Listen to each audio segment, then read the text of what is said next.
नमस्कार बच्चों, आप सभी बच्चों को नव वर्ष की हार्दिक शुभकामनाएं और आशा करती हूँ कि आपका जो आने वाला साल है वो मंगलमय हो और ढेर सारी खुशियाँ आपके जीवन में लेके। तो आज हम जो हमारा लास्ट टॉपिक था हमने किया था नील का किया था। आज हम स्टार्ट करेंगे विरंजन। विरंजन यानी ब्लीचिंग। ब्लीचिंग किसे कहते हैं, इसके क्या लाभ हैं और क्यों करते हैं, इसके बारे में आज हम जानेंगे।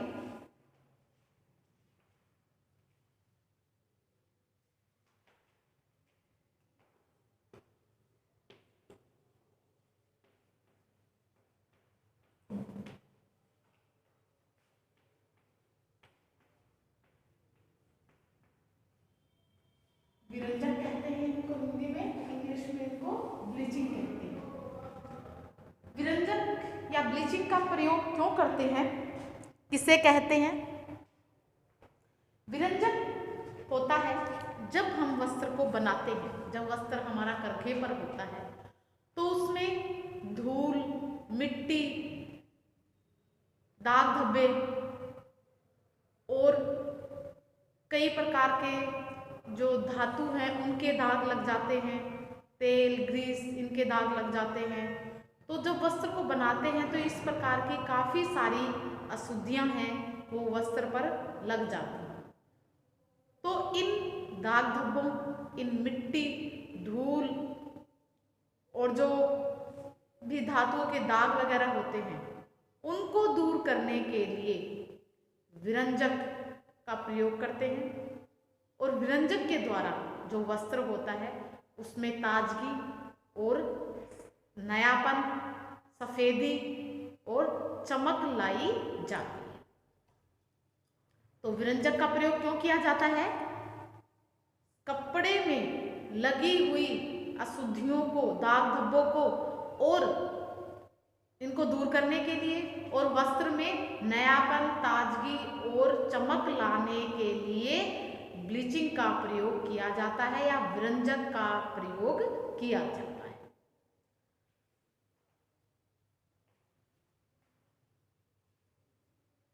विरंजक जो भी ये विरंजक है, जो विरंजन प्रक्रिया है, इसमें जिन पदार्थों के द्वारा यह प्रक्रिया की जाती है उनको विरंजक कहा जाता है, यानी उनको ब्लीचिंग कहा जाता है। जिन पदार्थों के द्वारा कपड़े में शुद्धि की जाती है, कपड़े में नयापन लाया जाता है, उसको हम उन पदार्थों को विरंजक कहा जाता है। विरंजक मुख्यतः दो प्रकार के होते हैं। यह विरंजक 2 टाइप्स के होते हैं।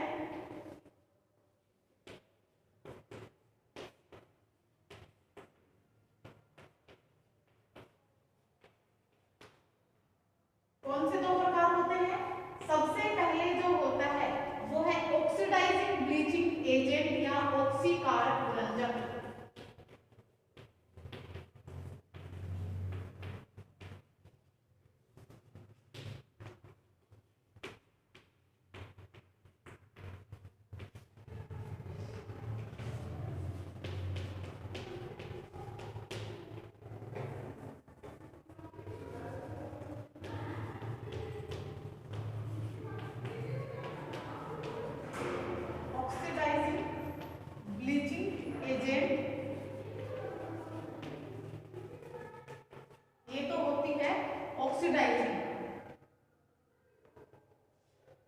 ऑक्सीडाइजिंग ब्लीचिंग एजेंट होता है।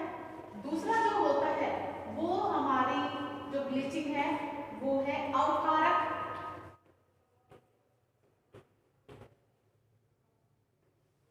या अपचयन विरंजक। इनको अवकारक या अपचयन विरंजक कहा जाता है या फिर इनको कहते हैं रिड्यूसिंग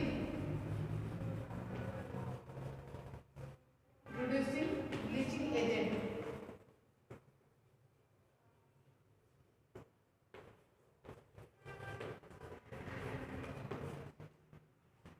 तो ये दो प्रकार का होता है, ऑक्सीकारक विरंजक और अवकारक या अपचयन विरंजक। अब वन बाय वन करके इनका डिस्कस करते हैं कि जो ऑक्सीकारक ब्लीचिंग है वो क्या होती है।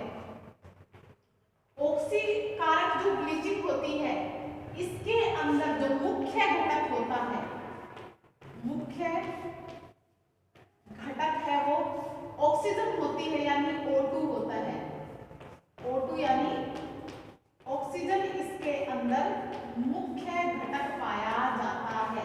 यानी जो ऑक्सीकारक ब्लीचिंग पदार्थ जो प्रयोग किए जाते हैं उनके अंदर जो मुख्य घटक होता है वो ऑक्सीजन पाया जाता है।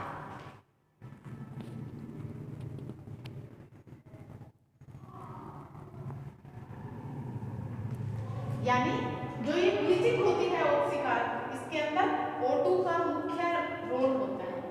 अब इसका कैसे करते हैं, जब हम इस ब्लीचिंग को वस्त्र के ऊपर लगाते हैं, जब इस ब्लीचिंग को जो वस्त्र गंदा होता है जिसमें सफेदी लानी है, जब इसका प्रयोग उस वस्त्र पर करते हैं तो जो इसके अंदर जो O2 पाई जाती है, ऑक्सीजन जो होती है वो वहां से निकल जाती है, यानी रिलीज हो जाती है। वहां से निकलने के बाद जो वस्त्र के ऊपर दाग धब्बे वगैरह जो लगे होते हैं, धूल मिट्टी इत्यादि जो भी इम्प्योरिटीज लगी होती हैं, उनके ऊपर जाकर वो रिएक्शन करता है, यानी क्रिया करता है और उन दाग धब्बों में मिलकर वो उन दाग धब्बों को दूर कर देता है।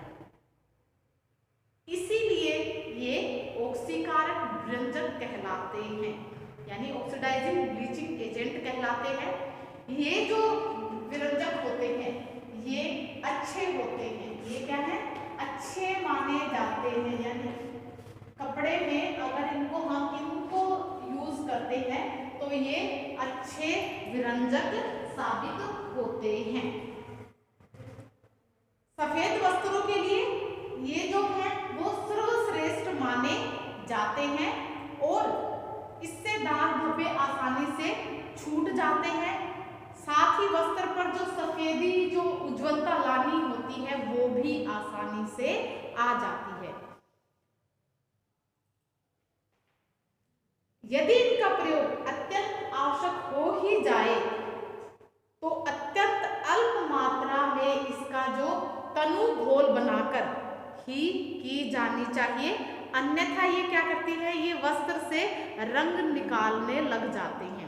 अगर बहुत ज्यादा आवश्यक हो जाए तभी इन ऑक्सीकारक विरंजक का प्रयोग करना चाहिए, वो भी तनु घोल बनाकर किया जाता है। अगर जहां पर ज्यादा जरूरत हो तब करना चाहिए, अदरवाइज इनका प्रयोग नहीं करना चाहिए, क्योंकि इनका क्या है, एक थोड़ा सा क्या करते हैं नुकसान कि वस्त्र के ऊपर जो कलर होता है उसको निकालने के लिए लग जाते हैं, वस्त्र के कलर को फेड कर देते हैं ये वाले जो विरंजक होते हैं। सूर्य का जो प्रकाश है, खुली धूप है, हरी घास आदि जो ये हैं वो ऑक्सीकारक विरंजक कहलाते हैं। यानी जो आपने देखा होगा वस्त्रों को नीचे हरी घास के ऊपर डालते हैं या धूप में हम सुखाते हैं, आप देखते हैं कि ज़्यादा लंबे टाइम तक अगर धूप में आप सुखा देते हो तो उनका कलर फेड हो जाता है। वो क्या कारण होता है, यही कारण होता है। इसीलिए हम क्या करते हैं, जो रंगीन कपड़े होते हैं उनको धोकर छाया में सुखाते हैं। क्यों? क्योंकि उसके साथ ऑक्सीकरण करके वो क्या कर देते हैं, कलर को फेड कर देते हैं।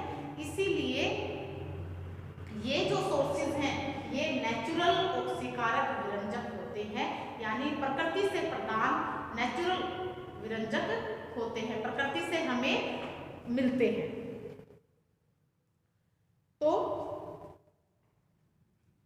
इस प्रकार से ये तो हो गया हमारा ऑक्सीकारक विरंजक हो गया। अब हमारा जो अगला है, ऑक्सीकारक विरंजक कई प्रकार के होते हैं, जैसे कि और भी होते हैं, इसमें उनकी बात करते हैं कि कौन कौन से होते हैं ऑक्सीकारक। इसके अंदर कई प्रकार के जो हैं वो हैं, सबसे पहला है खुली हवा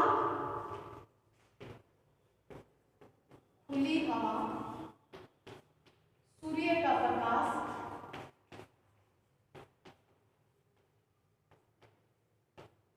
हरी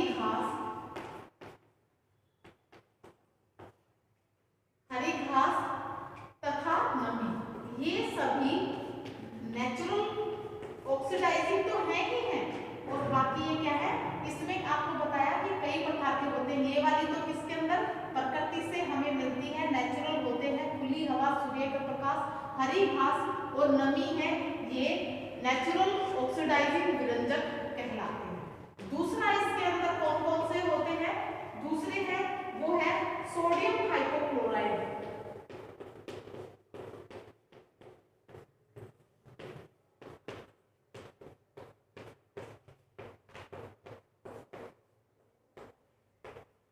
सोडियम हाइपोक्लोराइड ये दूसरे प्रकार की विरंजक होती है।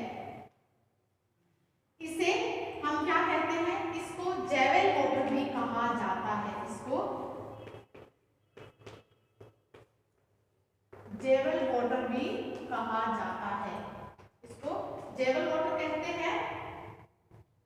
इसका निर्माण घर पर आसानी से किया जा सकता है। जेवेल जो वाटर है, इसका जो निर्माण है घर पर आसानी से कर सकते हैं।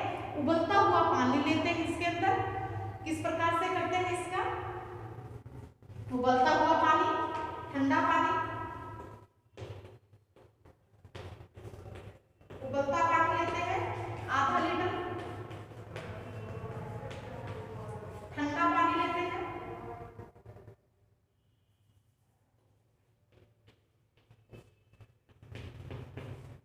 ठंडा पानी लेते हैं 2 लीटर, 2 लीटर इसमें ठंडा पानी ले लेते हैं। और धोने वाला सोडा लेते हैं,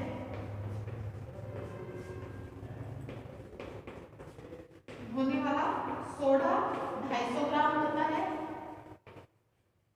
250 ग्राम धोने वाला सोडा ले लेते हैं, कपड़े धोने वाला। और थोड़ा सा इसके अंदर चूना ले लेते हैं, चूना या फिर इसको कहते हैं क्लोराइड ऑफ लाइम।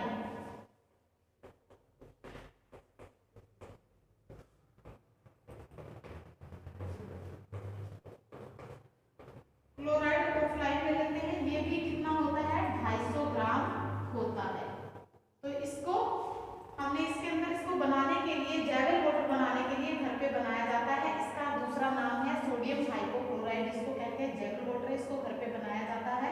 उबलता पानी, ठंडा पानी, खाने वाला धोने कपड़े धोने वाला सोडा, चूना या क्लोराइड ऑफ लाइम इसको कहते हैं। ये कितना है, उबलता पानी आधा लीटर, ठंडा पानी 2 लीटर, सोडा है 250 ग्राम और जो ये चूना है ये भी 250 ग्राम लिया जाता है। उबलते हुए पानी में जो कपड़े धोने वाला सोडा है उसको मिलाकर रख दिया जाता है और एक बर्तन में इसको मिलाकर रख देते हैं। ठंडे जल में जो चूना है वो मिलाकर रख देते हैं। उबलते पानी में धोने वाला सोडा और ठंडे पानी में चूना मिलाकर छोड़ दिया जाता है और इनको 2-3 घंटे तक इसमें भिगोने के लिए छोड़ देते हैं। जब ये भीग जाए तो इसको स्वच्छ जल में इनको निथार लेते हैं और अलग कर देते हैं और सोडे के घोल में इसको मिला देते हैं। इसको अच्छे से घुलने के बाद में जो सोडे वाला घोल है इसके अंदर इनको मिला दिया जाता है। अब जो इसके अंदर अवक्षेप होते हैं वो नीचे बैठ जाते हैं और स्वच्छ जल को निथार कर छानकर इनको अलग कर लेते हैं और इन्हें रंगीन बोतल में भरकर रख लिया जाता है और जब यूज करना होता है उस टाइम पर इनका प्रयोग किया जाता है। जो सोडियम हाइपोक्लोराइड है ये किसके लिए अच्छे माने जाते हैं, ये हमारे ऊनी एवं रेशमी वस्त्रों का इनके ऊपर कदापि भी प्रयोग नहीं करना चाहिए। ऊनी यानी ऊनी और जो रेशमी वस्त्र हैं उनके ऊपर इनका प्रयोग नहीं करना चाहिए। ये कौन से फाइबर है, एनिमल फाइबर है, इनके ऊपर इनका प्रयोग नहीं होता है जेवेल वाटर का। इनके प्रयोग से इनके जो रेशे होते हैं वो नष्ट हो जाते हैं जेवेल वाटर के प्रयोग से। अतः इसका प्रयोग इन वस्त्रों पर कभी भी नहीं करना चाहिए। इन वस्त्रों को छोड़ के बाकी क्या है, हम सभी पर क्या है, सोडियम हाइपोक्लोराइड का प्रयोग कर सकते हैं। अब अगला जो है हमारा 2 प्रकार का और दूसरा जो है वो है हमारा सोडियम हाइपोक्लोराइड यानी जैवल कोड। तीसरा है हाइड्रोजन पैरा ऑक्साइड। ये दो हो गए हमारा।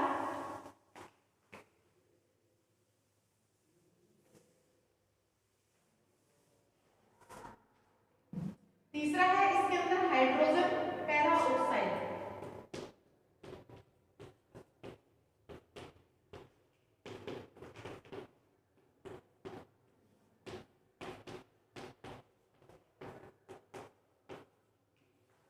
हाइड्रोजन पेरोक्साइड है, ये भी ब्लीचिंग एजेंट है।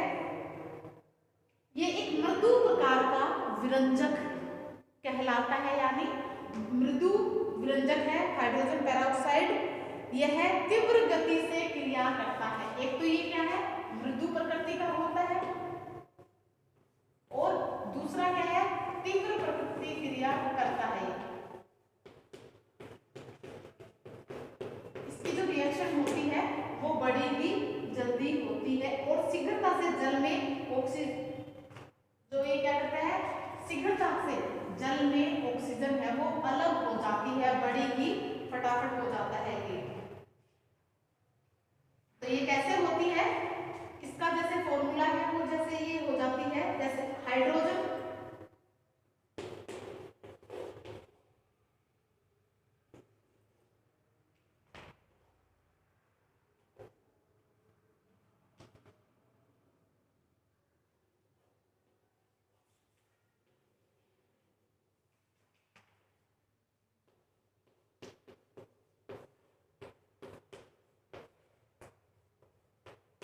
ये हमारा क्या है, पानी है,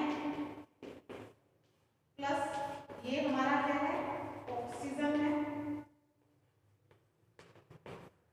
ये हमारी ऑक्सीजन होता है, और ये क्या है हमारा, ये हाइड्रोजन पेरोक्साइड है।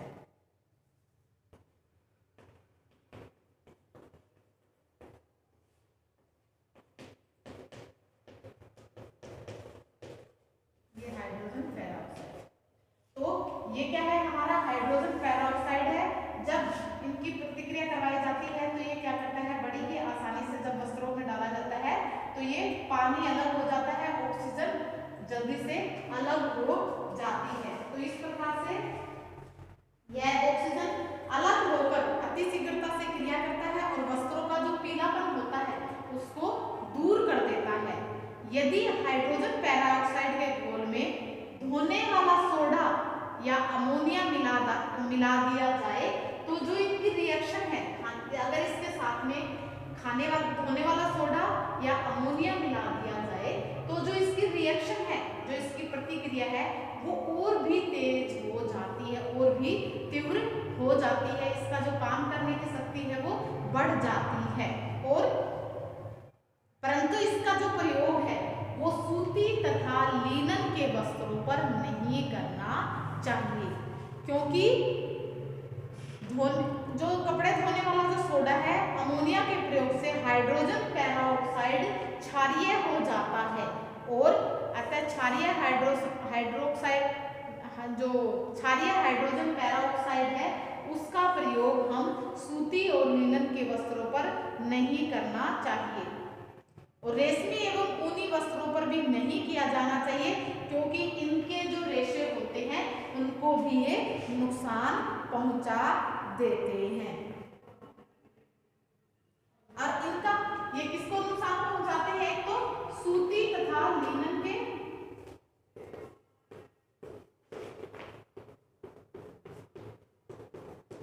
सूती तथा लिनन के वस्त्रों को नुकसान पहुंचाते हैं, और ये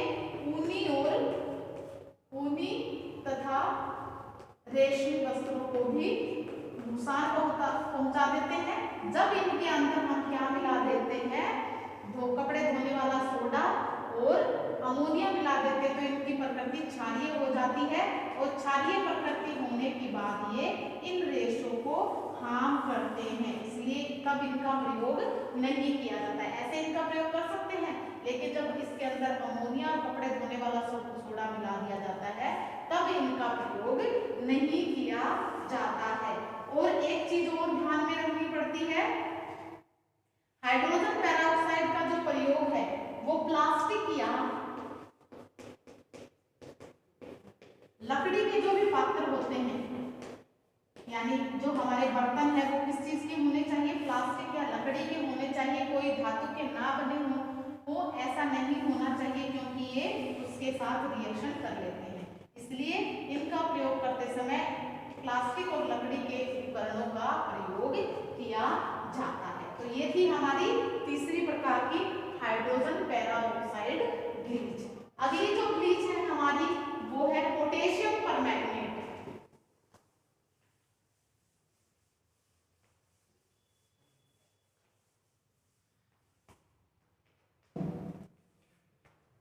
फोर्थ टाइप की जो है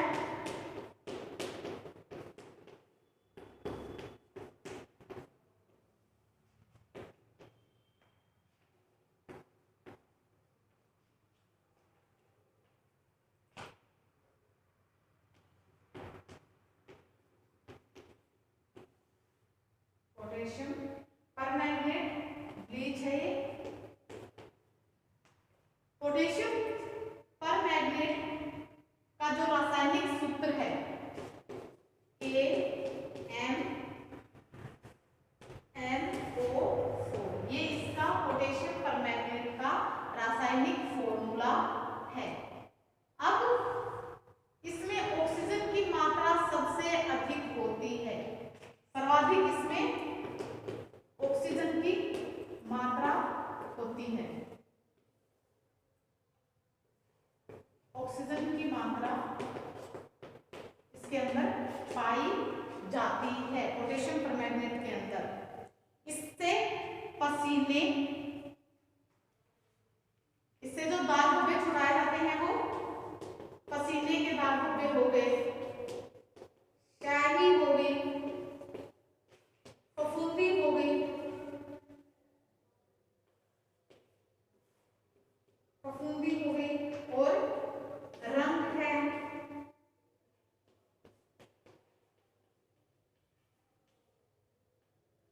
जो मार्किंग स्याही है उसके धब्बे हो गए, बॉल पेन की स्याही,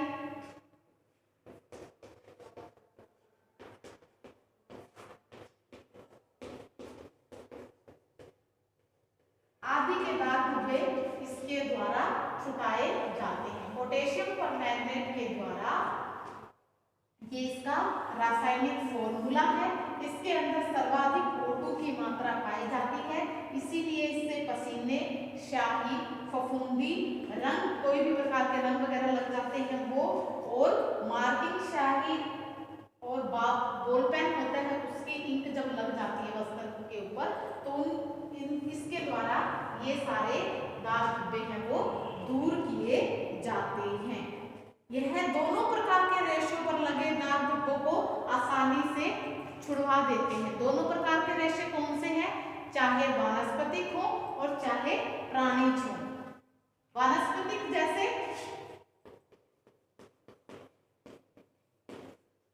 वानस्पतिक और प्राणिज। वानस्पतिक में हो गया जैसे कपास है, कपास को क्या कहेंगे, सूती,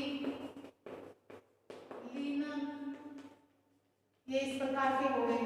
और इसके अंदर और भी हो, इसके अंदर आ गया जैसे ऊन और रेशम, ये क्या है, प्राणिज है।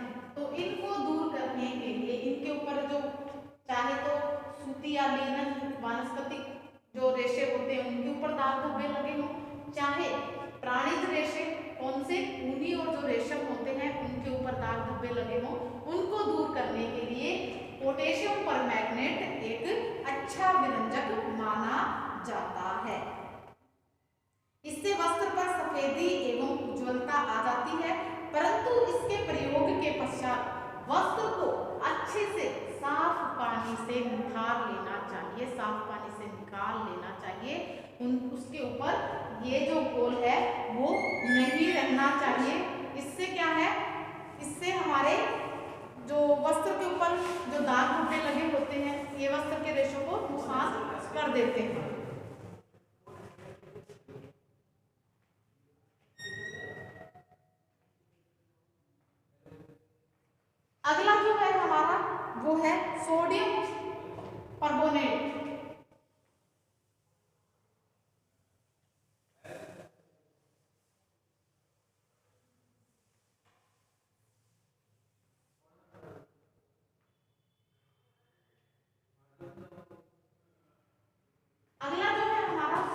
परबोनेट, अगली जो ब्लीचिंग है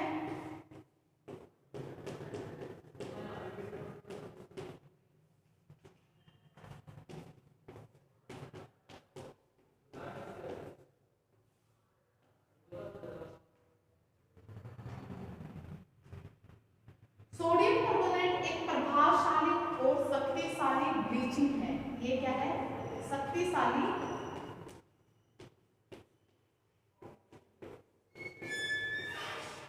और प्रभावी ब्लीचिंग होती है। गर्म पानी के संपर्क में आकर इसके अंदर जो O2 है वो शीघ्रता से अलग हो जाती है।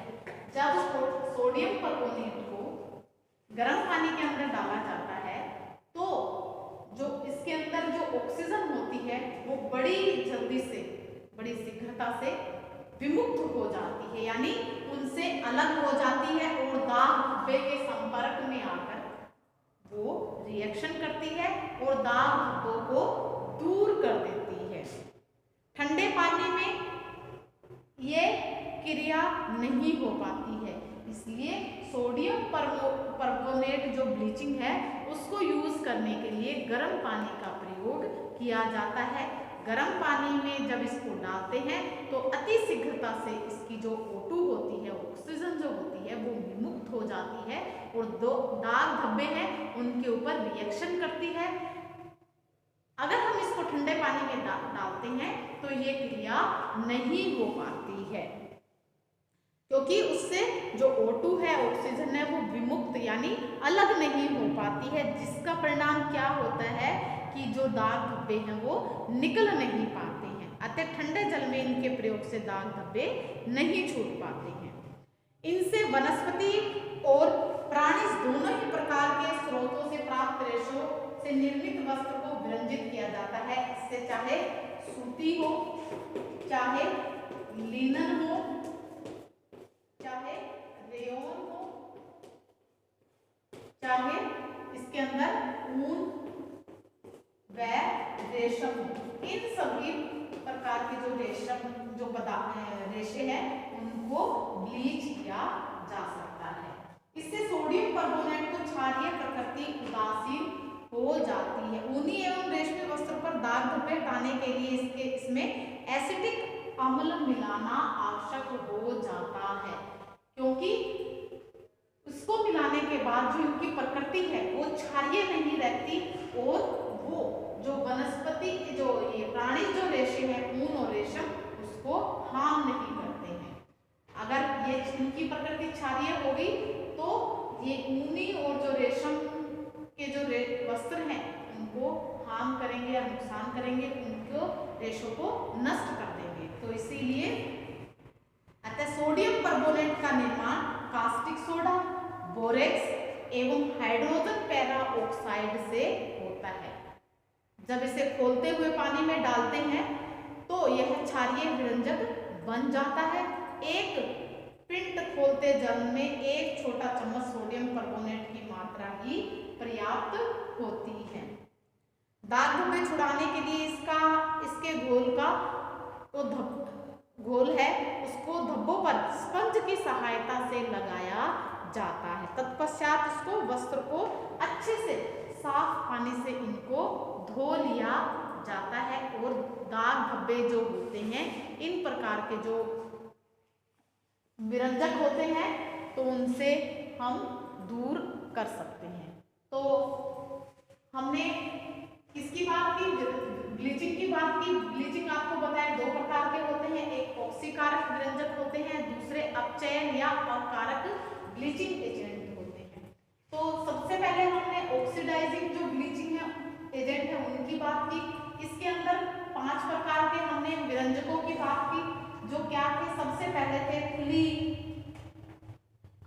हवा, सूर्य की रोशनी, प्रकाश या फिर नमी और हरी घास, वो प्रकृति से हमें मिलती है सबसे पहले, वो ही हमारा ऑक्सीडाइजिंग ब्लीचिंग होती है। दूसरा था सोडियम हाइपो, दूसरा जो हमारा ब्लीचिंग एजेंट था वो कौन सा आपको बताया? सोडियम हाइपो हमने तीसरा जो हमारा था हाइड्रोजन पेरोक्साइड ब्लीचिंग एजेंट की बात की। अगला था हमारा सोडियम परबोनेट था, और एक इसके अंदर और था वो है पोटेशियम परमैंगनेट। ये 5 प्रकार के ऑक्सीडाइजिंग ब्लीचिंग एजेंट की हमने बात की। तो एक और हमारा रहता है इसके अंदर रिड्यूसिंग ब्लीचिंग एजेंट है, वो हम कल की क्लास में करेंगे। आज के लिए इतना ही। उम्मीद करती हूँ कि आपको ये वाला जो टॉपिक है अच्छे से समझ में आया होगा, और एग्जाम के पॉइंट ऑफ व्यू से देखा जाए तो ये इम्पोर्टेंट है। Okay bye, have a nice day.